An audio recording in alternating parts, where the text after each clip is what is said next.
moving abroad to begin with can be so scary.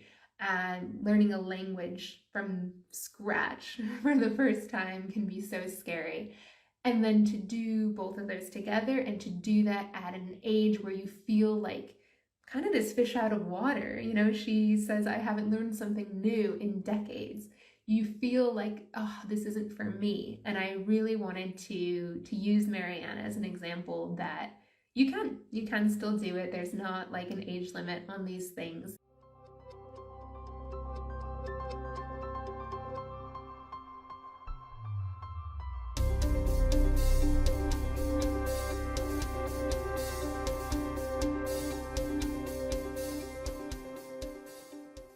Hello everyone, and welcome to this week's Snapshots of Spain book chat.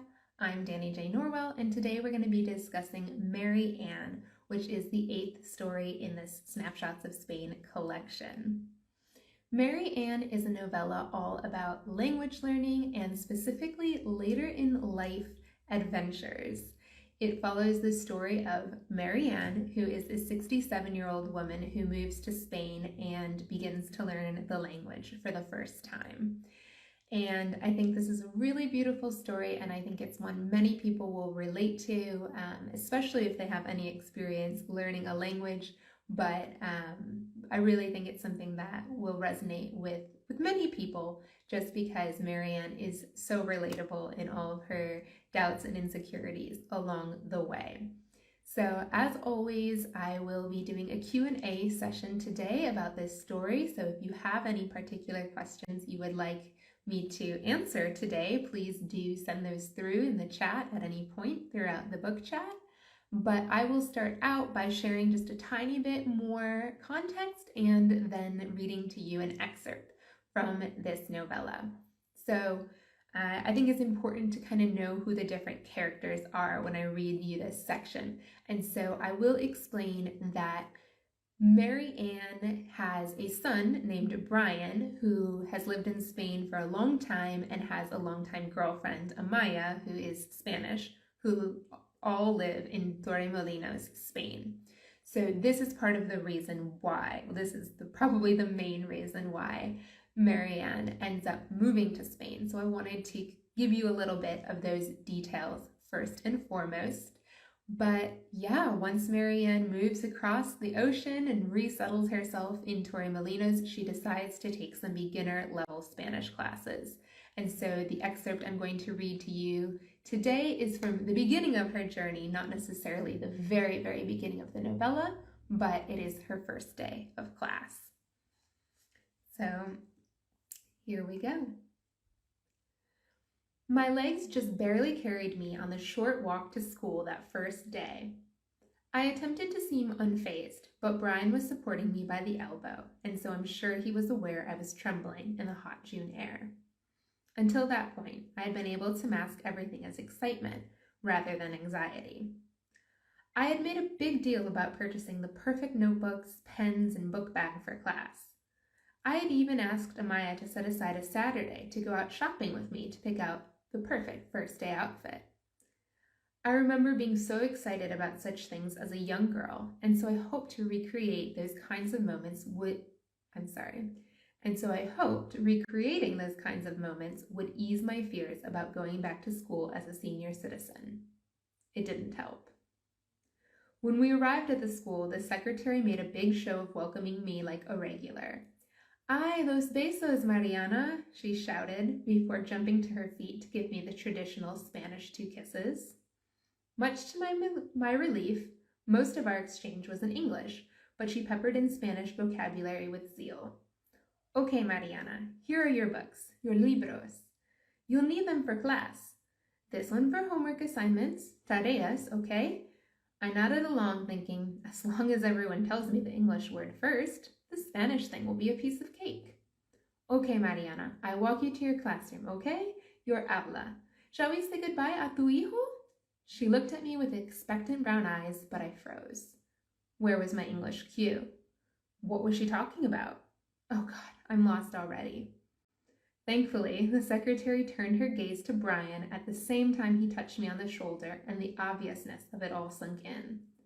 Of course, tu hijo would mean your son. Who else would I be saying goodbye to? I blushed an unusual shade of red and gave Brian a squeeze of the hand to say goodbye. It was the first of many, many embarrassing moments to come.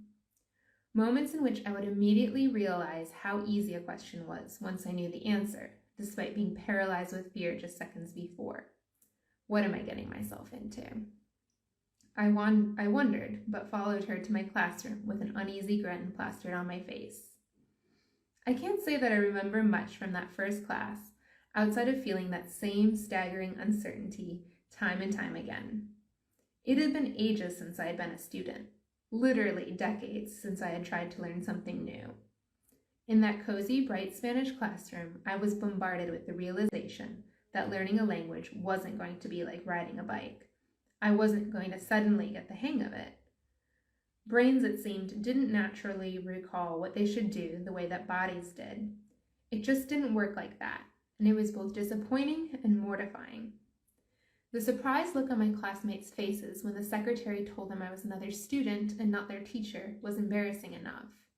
Yet, by the end of class, I was wishing I could return to that initial awkwardness, since each time I was called upon, the shame and humiliation grew. After the first few classes, my classmates' impatience with me became apparent. They'd roll their eyes and barely conceal their sighs as I fumbled around with the few pieces of vocabulary I knew and repeatedly failed to put together a correct response.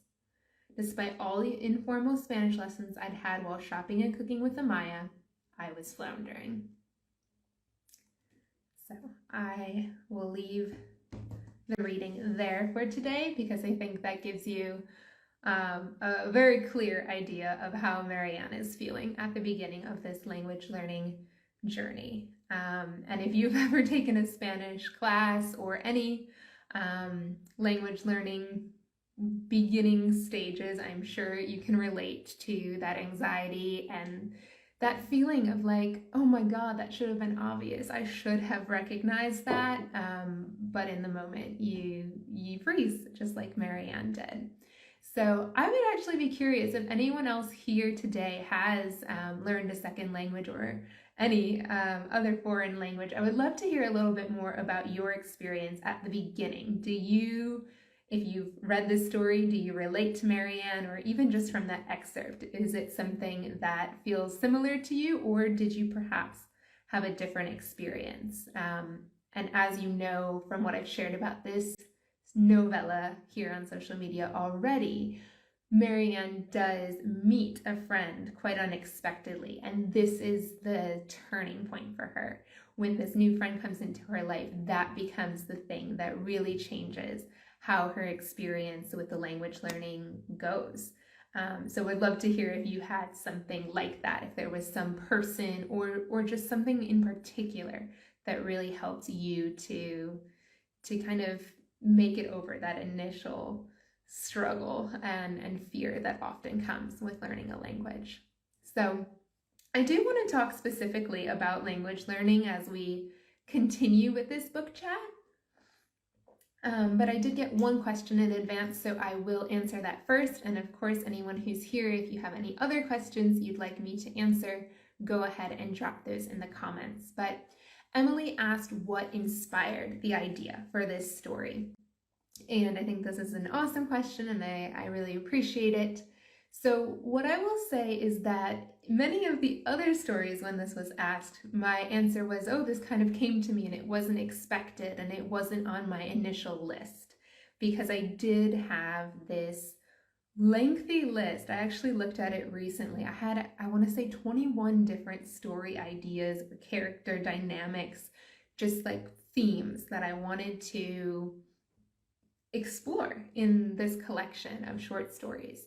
And in the end, a lot of those didn't make it into the final product, but Marianne was one of the initial ideas. I had this vision to not only address language learning, because I think that is a huge part for so many of us who move abroad, and definitely has been a part of my experience moving to Spain. So I definitely wanted to include that in the collection. But then it felt like a really special opportunity to include this process for somebody who it felt extra difficult for.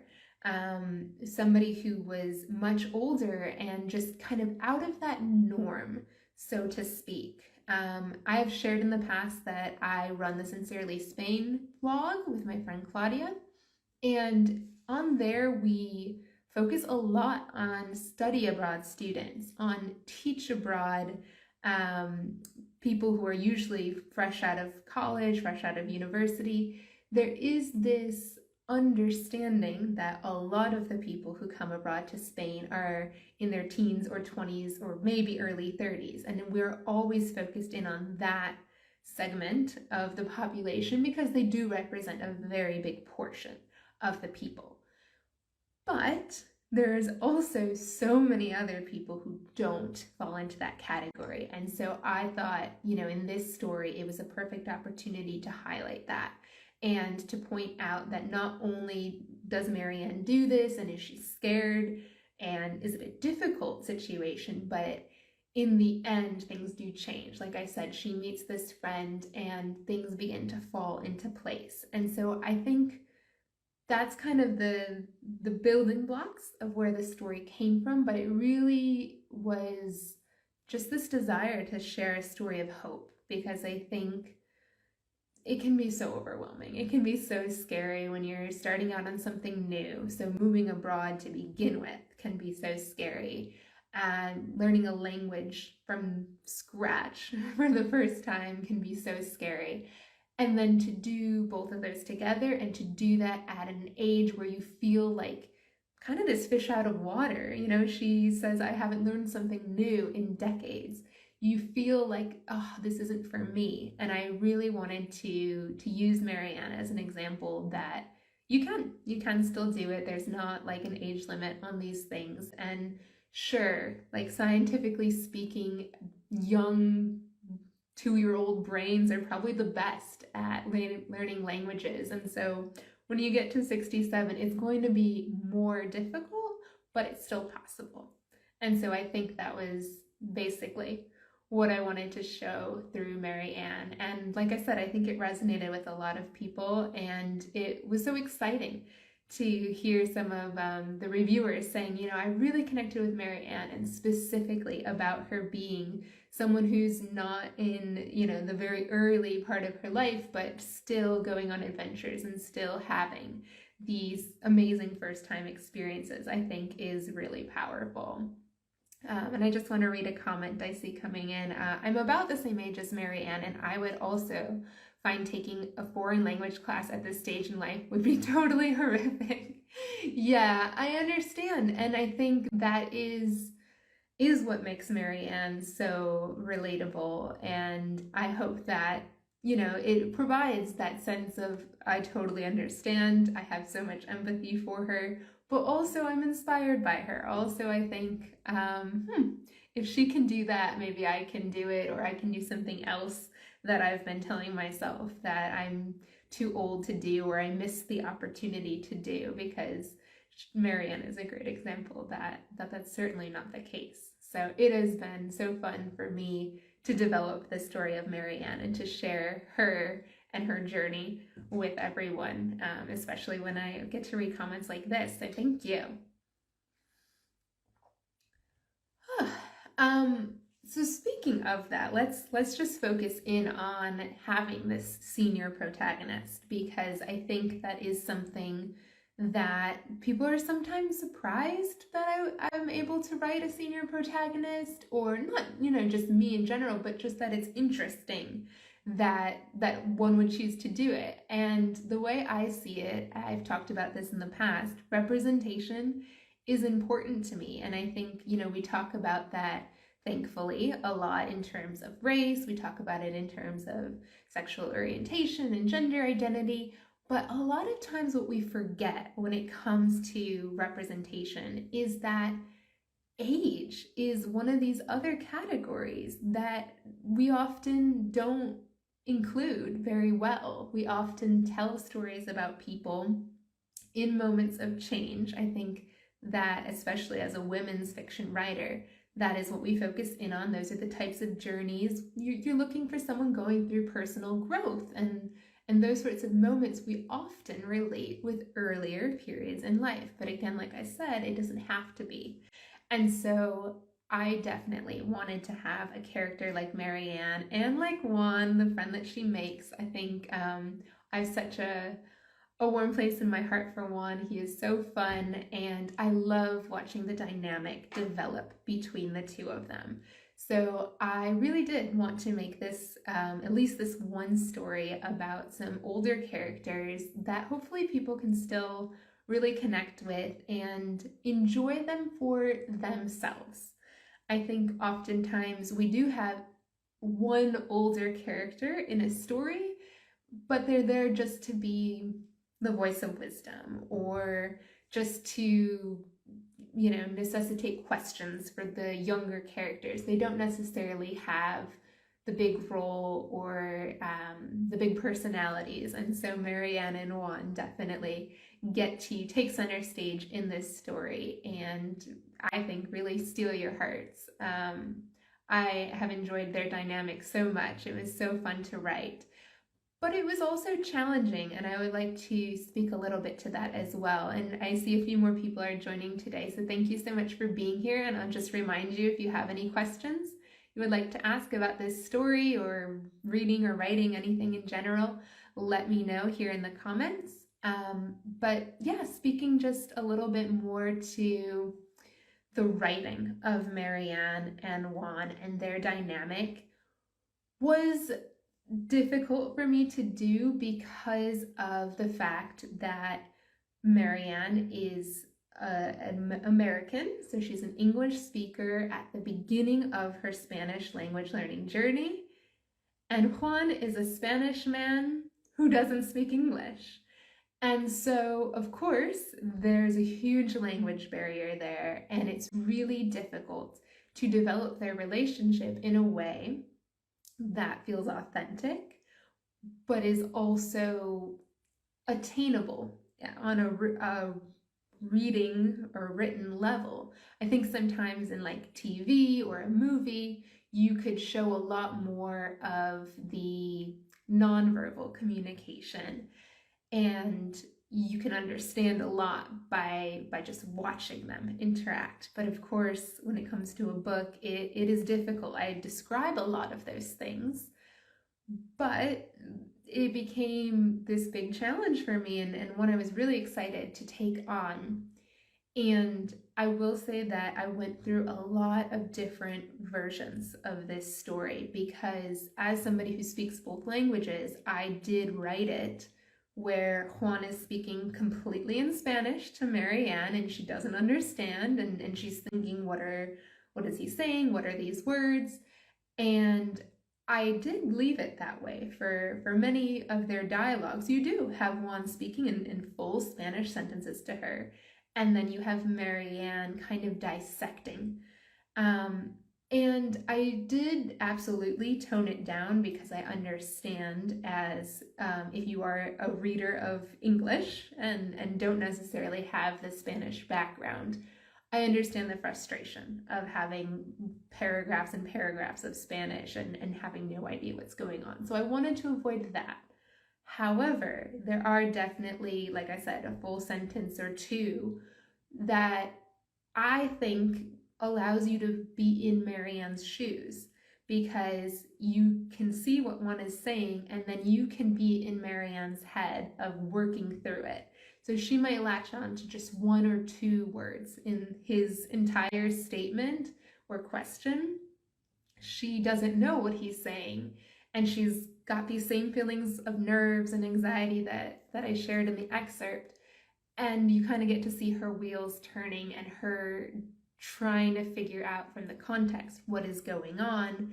And then in the paragraphs that follow, you get some more context and you find out if she was right or not. And that was the challenge, but also the beauty for me of writing this dynamic between the two of them. And I hope that it came across in a way where you get to feel, as the reader, that you are on this journey with Marianne, that you're feeling all those same frustrations of like, there's somebody speaking to me and I don't know exactly what they're saying. I don't know how to respond to them. You see Marianne say things and make mistakes and know in her head she made a mistake, but she just keeps going. These are things that are so common in the language learning journey, and I really did want to highlight that in this novella. Like I said, language learning is typically a big part of the process when moving abroad, and so it is important, and I definitely pepper it into all of the stories. But if you've read this one, you know this story has a lot of these dialogues where you may not know all of the Spanish. And like I said, it's written in a way that even if you don't understand every single line, you're getting the gist, or you're confused by it just like Marianne is, and that is the point. You're not going to miss anything of the story for not knowing what this one line means. And so yeah, I think it's a unique aspect of this novella, and I hope that it's enjoyable.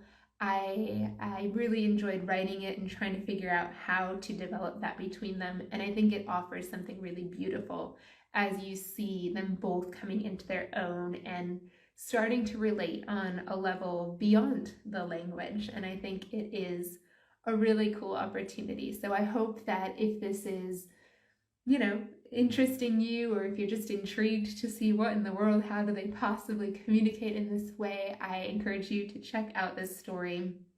Like always, this one is available on Amazon, but you can also find it on my website, which is dannyjnorwell.com, and you can download it as a 99-cent ebook, or it is available in the collection of short stories of Spain. So if you have enjoyed a number of these stories that I've talked about in the book chats and want to just get them all in one easy place, you can download the Snapshots of Spain ebook or paperback, which you can find all linked there. It's all pretty easy either on my website or by searching for me on Amazon.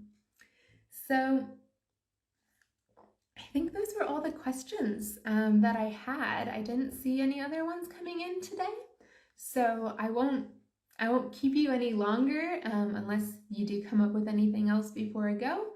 But yeah, I do really enjoy this story, and I hope that you guys give it a chance. Compared to the, excuse me, I do have a question coming in.